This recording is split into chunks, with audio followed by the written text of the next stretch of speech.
पाकिस्तान के army chief Asim Munir का UK का विजिट। आज की इस वीडियो में हम देखेंगे कि इस चेंजिंग एनवायरनमेंट में पाकिस्तान के आर्मी चीफ का यूके के टॉप सिक्योरिटी ऑफिशियल से मीटिंग का क्या मतलब है। अमेरिका की यूरोप के हवाले से चेंज होती हुई पॉलिसीज, रशिया से मुज़ाकरात और यूरोप और यूके के तहफ़्फ़ुज़ात, और इस मौके पर पाकिस्तान और यूके की मिलिट्री के दरमियान इंगेजमेंट, इसका क्या मतलब है, आइए जानते हैं।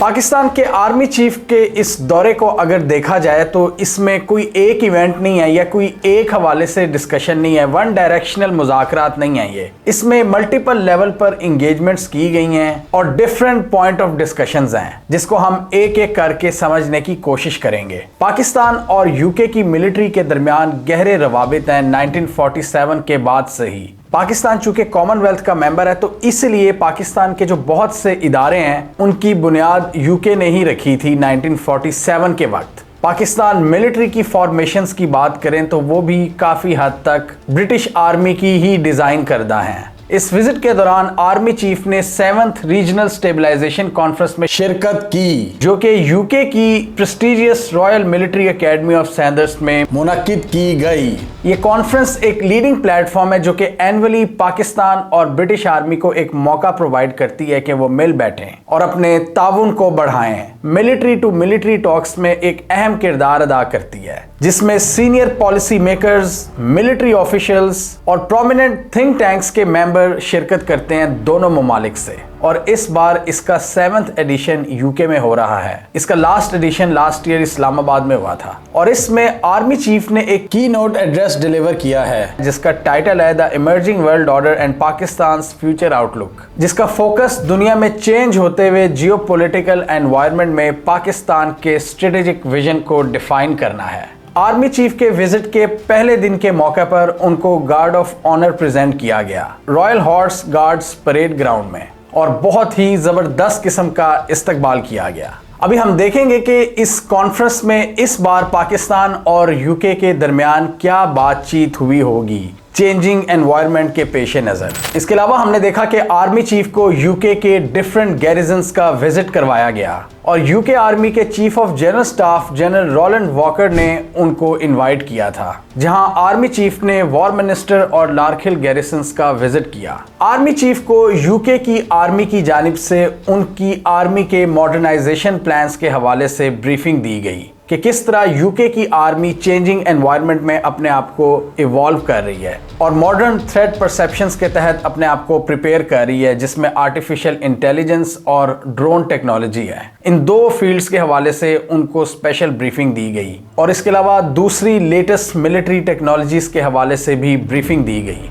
अनक्रूड सिस्टम्स, अनमैन्ड व्हीकल्स जैसा कि ड्रोन्स वगैरह और एआई, यानी जो मॉडर्न मिलिट्री टेक्नोलॉजीज हैं। इसके अलावा रिपोर्ट्स के मुताबिक आर्मी चीफ को कुछ और इम्पोर्टेंट जगहों का भी दौरा करवाया जाएगा, जैसा कि लैंड वॉरफेयर सेंटर है और फर्स्ट स्ट्राइक ब्रिगेड, जहां पर ये यूके आर्मी के मॉडर्नाइजेशन प्लान्स और ऑपरेशनल स्ट्रेटजीज पर ब्रीफिंग्स लेंगे। इसके अलावा आर्मी चीफ ने वहां पर यूके के और टॉप मिलिट्री ऑफिशियल से भी मुलाकातें हुई हैं और कुछ टॉप सिविलियन लीडर्स से, जिसमें एडमिरल टोनी रादकिन शामिल हैं जो कि chief of the defence staff हैं यूके आर्मी के, यानी कि जो सबसे टॉप पोजीशन होती है उनकी मिलिट्री में। इसके अलावा जनरल रोलैंड वॉकर जो कि सीजीएस हैं यूके आर्मी के, जिन्होंने इनवाइट किया आसिम मुनीर को, और इसके अलावा जोनाथन निकोलस पॉवल जो कि यूके के नेशनल सिक्योरिटी एडवाइजर हैं। इसके अलावा कुछ इतलात के मुताबिक यूके की जो होम मिनिस्टर हैं उनसे भी आर्मी चीफ ने मुलाकात करनी है। अब जरा बात कर लेते हैं कि इन मुलाकातों का क्या मकसद है और इस मौके पर ये मुलाकातें क्यों हो रही हैं। पहला तो स्ट्रेट फॉरवर्ड इसका आपको जवाब मिलता है कि पाकिस्तान और यूके का एक high level military to military cooperation है और उसको वो बरकरार रखते हैं इसी तरह की इंगेजमेंट्स के जरिए। इससे पहले भी हमने देखा था, आज से तकरीबन 1.5 साल पहले आर्मी चीफ ने विजिट किया था यूके का, और इससे पहले जो इनके आर्मी चीफ थे यूके के, जो अब रिटायर हो चुके हैं, उन्होंने इनका इस्तकबाल किया था और उसके बाद यूके की टॉप मिलिट्री लीडर्स भी पाकिस्तान में आए थे। तो एक बात तो क्लियर है कि डिफेंस कोऑपरेशन को बढ़ाना है, military to military cooperation Pakistan और यूके के दरमियान जो है उसको कायम रखना है। और इसके अलावा कुछ शेयर्ड सिक्योरिटी कंसर्न्स हैं इस पूरे रीजन के हवाले से, जैसा कि अफगानिस्तान है, रशिया यूक्रेन जंग के मामला हैं और मिडल ईस्ट की सिचुएशन है, उसमें जो स्ट्रेटेजिक नौयत की बातचीत है वो करनी है। और आगे किस तरह अपने कोऑपरेशन को बढ़ाया जा सकता है उन पॉसिबिलिटीज़ पर भी बातचीत करनी है। और पाकिस्तान में सारी दुनिया को पता है कि ज़्यादातर पॉलिसी मेकिंग में मिलिट्री का किरदार होता है। अब मिलिट्री ऑफिशियल से मुलाकात तो होनी थी, लेकिन ये जो होम मिनिस्टर से मुलाकात है आर्मी चीफ की, इससे जाहिर होता है कि आर्मी चीफ पाकिस्तान की फॉरेन पॉलिसी से रिलेटेड भी काफ़ी हद तक एक्टिव हैं, क्योंकि वो वहाँ की सिविलियन लीडरशिप से भी मुलाकातें कर रहे हैं। पाकिस्तान मिलिट्री के बहुत से सोल्जर्स यूके में हाई लेवल ट्रेनिंग हासिल करने भी जाते हैं और वहाँ पर भी एजुकेशन हासिल करते हैं। और इसके अलावा इंसदाद दहशतगर्दी के हवाले से भी दोनों मुल्कों का एक कोऑपरेशन है। लेकिन अभी जो एक चेंज होता हुआ एनवायरनमेंट है उसमें इन दोनों को एक दूसरे की शायद ज़रूरत पेश आन पड़ी है। और जैसे हमने डिस्कस किया था इन 2-3 वीडियोज़ में कि दुनिया में जब मामला बहुत तेज़ी से चेंज हो रहे होते हैं और आपके चैलेंजेस में इजाफा हो रहा होता है, तो जो मिडिल पावर्स होती हैं वो आपस में कोलैबोरेट करती हैं। यूके की बात करें तो यूके ने अपना स्टेटस गंवाया पिछले कई सालों में और यूके काफ़ी हद तक एक मिडिल पावर बनकर रह गया है। स्पेशली अगर हम ब्रेग्जिट के बाद की बात करें,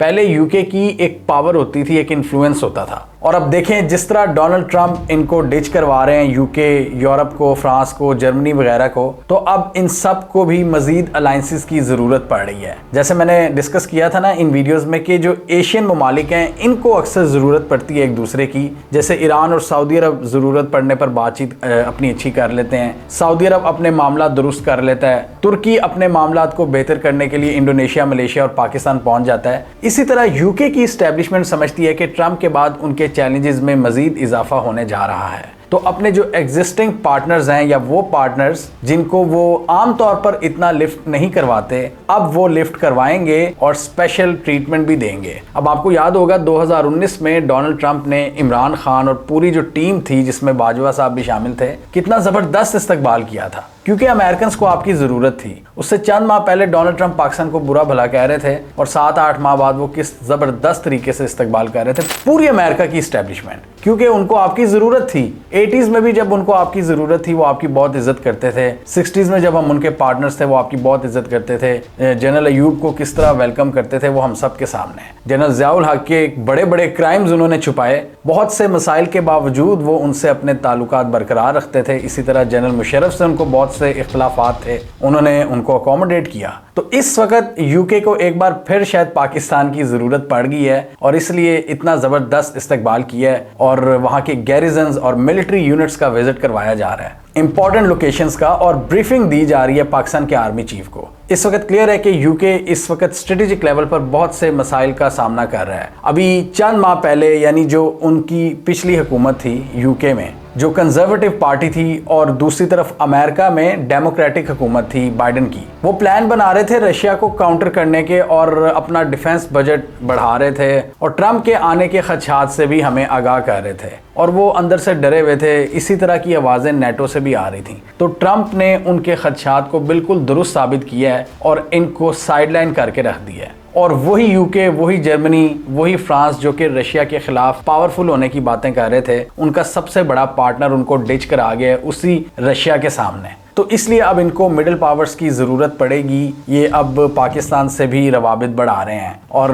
यूक्रेन जंग की बात करें तो इसमें भी पाकिस्तान की इस्टेब्लिशमेंट ने उस वक्त यही फैसला किया था जनरल बाजवा के अंडर कि हमने रशिया की इस इन्वेजन को सपोर्ट नहीं करना, क्योंकि उस वक्त तो बाइडन की हुकूमत थी और ये सारे रशिया के खिलाफ हुए थे, रशिया पर सैंक्शंस लगा रहे थे। तो उस वक्त इस्टेब्लिशमेंट ने सोचा कि अगर हम न्यूट्रल होते हैं या रशिया का साथ देते हैं तो काफ़ी मुश्किलात का सामना करना पड़ सकता है। और जनरल बाजवा ने इस्लामाबाद में एक कॉन्फ्रेंस में दबे अल्फाज में रशिया को कंडेम कर दिया था। तो ये उस वक्त से ही हमारी पॉलिसी चली आ रही है और बड़ा प्रेशराइज किया था ये मगरबी हुकूमतों ने, पाकिस्तान को कहा था कि पाकिस्तान रशिया को कंडेम करे। हालांकि इमरान खान के उतर जाने के बावजूद पाकिस्तान ने ऑफिशियली रशिया को कंडेम कभी भी नहीं किया। पाकिस्तान ने बड़ा स्मार्टली प्ले किया, लेकिन इन वेस्टर्न हुकूमतों से पाकिस्तान की इस्टेब्लिशमेंट राब्ते में रही, क्योंकि ये पाकिस्तान की ज़रूरत है। जब भी कोई ऐसा पूरी दुनिया में कोई जंग की सिचुएशन होती है तो पाकिस्तान उसमें एक अहम प्लेयर होता है। अफगानिस्तान में जब भी इन्वेजन हुई है रशिया की या अमेरिका की, उन्होंने पाकिस्तान से हमेशा बातचीत ही की है। वो अब पाकिस्तान पर है कि पाकिस्तान क्या पॉलिसी बनाता है, और डेफिनेटली हर पॉलिसी में कुछ गलतियां भी होती हैं और कुछ अपना एक विजन होता है कि किस तरह मामलात को आगे लेकर चलना है। तो यूक्रेन वाले मामले पर भी पाकिस्तान ने किसी हद तक वेस्टर्न प्रेशर की वजह से वेस्ट का साथ दिया, और कुछ अनकन्फर्म रिपोर्ट्स के मुताबिक पाकिस्तान ने इनडायरेक्टली यूक्रेन को असलहा भी दिया। ये बीबीसी की एक रिपोर्ट ने बताया था कि पाकिस्तान ने यूएस की कंपनीज के साथ आर्म्स सेल्स एग्रीमेंट किया था और वो असलहा यूक्रेन में गया था। डायरेक्ट पाकिस्तान ने यूक्रेन को नहीं बेचा था असलहा। पाकिस्तान की एक बहुत बड़ी असलहा साज फैक्ट्री है जो कि ट्रेडिशनल हथियार बनाने में अभी भी पूरी दुनिया में एक नाम रखती है। और हमने इस वीडियो में डिस्कस किया था कि हर मुल्क अपनी ज़रूरत के मुताबिक असलहा बेचता है डिफरेंट कॉन्फ्लिक्ट्स में। अगर बाकी ममालिक कर सकते हैं तो पाकिस्तान क्यों नहीं? अगर अमेरिका का मिलिट्री इंडस्ट्रियल कॉम्प्लेक्स अरबों रुपया छाप सकता है जंगें करवा के, तो अगर किसी जंग में पाकिस्तान को मौका मिल रहा है तो पाकिस्तान को भी अपना असला बेचना चाहिए, जो इतनी बड़ी मिकदार में पाकिस्तान बनाता है। और स्पेशली उसमें कन्वेंशनल ट्रेडिशनल जो हथियार हैं, पाकिस्तान उनको बेचकर अपनी इकॉनमी को बेहतर कर सकता है। तो कुछ रिपोर्ट्स के मुताबिक पाकिस्तान ने ऐसा किया भी था, लेकिन at the same time Pakistan ने कभी भी रशिया को नहीं लताड़ा, और उसी दौरान पाकिस्तान ने रशिया के साथ स्ट्रेटेजिक नौयत के मुआहदे भी किए। ये पिछले 1-2 साल की अगर बात करें तो पाकिस्तान स्मार्ट प्ले करने की कोशिश कर रहा है। लेकिन इस वक्त जो सबसे बड़ा चैलेंज फेस कर रहा है ना सिर्फ पाकिस्तान बल्कि और भी यूएस के बहुत से ट्रेडिशनल एलाइज जैसे कि यूके है और यूरोप है, इनको अब डोनाल्ड ट्रंप ने डिच करवाना शुरू कर दिया, और इसलिए अब ये नेचुरली एक दूसरे के करीब आ रहे हैं। और अब ये स्ट्रेटजीज बनाएंगे कि किस तरह इन चैलेंजेस को मिलकर काउंटर किया जा सकता है, क्योंकि ये सारे कन्वेंशनल अप्रोच के आदी हैं। ये कॉमनवेल्थ कंट्रीज की बात कर लें, ये अपनी उसी पुरानी लेगेसी को आगे लेकर चल रहे हैं। ये डोनाल्ड ट्रंप हैं जो कि स्टेटस को में एक डिस्ट्रप्शन क्रिएट कर रहे हैं। डोनाल्ड ट्रंप इनके लिए एक बहुत बड़ा चैलेंज बन चुके हैं, जिसकी वजह से अब ये समझते हैं कि हमें इकट्ठा होना होगा। यूके में काफ़ी तशवीश पाई जाती है और इसी वजह से वो भी अपने ताल्लुकात को अब डाइवर्सिफाई करना शुरू हो गए हैं। इस वीडियो में हमने डिस्कस किया था कि किस तरह वो अब चाइना से नई नई डील्स करने की कोशिश कर रहे हैं। तो जिस मुल्क के पास जो कैपेबिलिटी होती है, दूसरा मुल्क उसी कैपेबिलिटी के हवाले से आपसे इंगेज करता है। जैसे चाइना की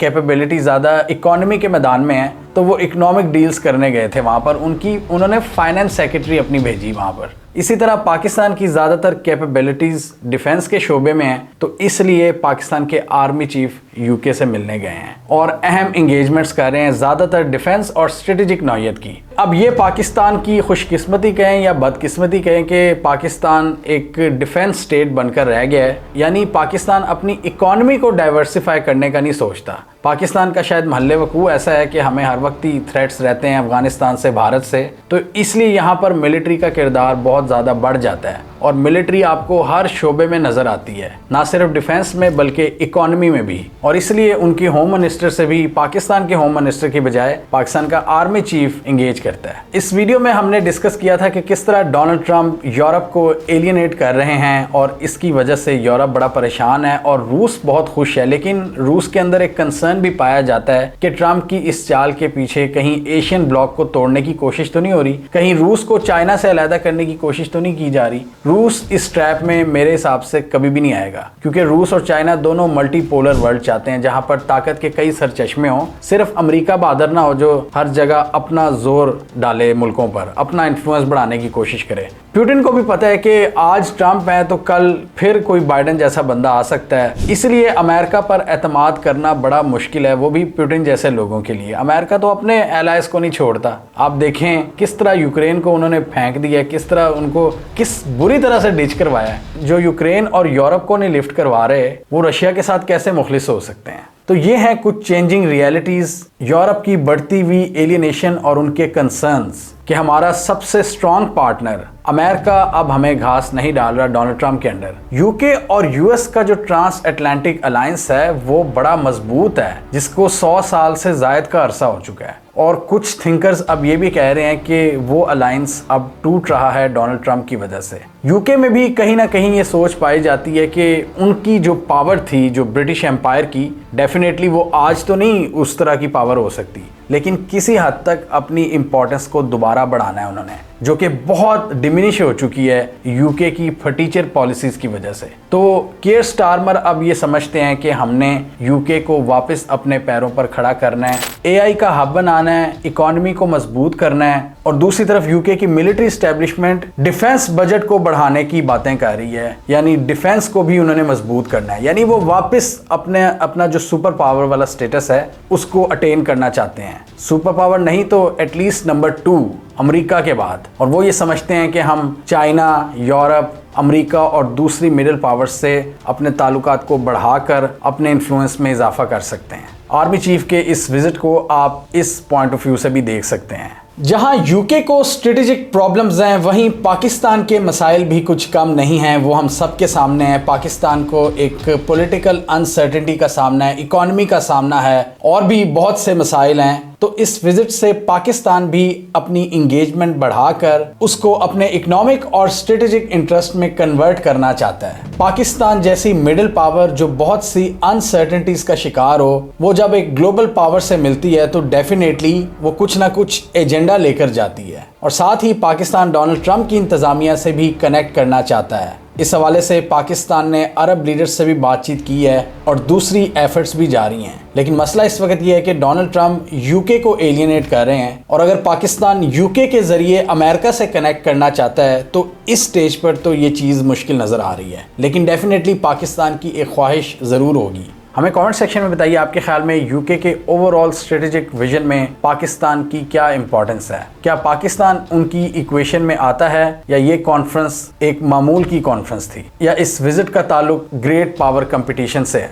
आप क्या समझते हैं? कमेंट कीजिए। इसके अलावा हमारा यूट्यूब चैनल सब्सक्राइब कर लो, साथ ही वो बेल आइकॉन भी दबा लें ताकि वो स्टोरीज दुनिया भर से पाकिस्तान से जिनकी मेन स्ट्रीम मीडिया पर प्रॉपर कवरेज नहीं होती, हमारे प्लेटफॉर्म के थ्रू आप तक टाइम पर पहुंच जाए।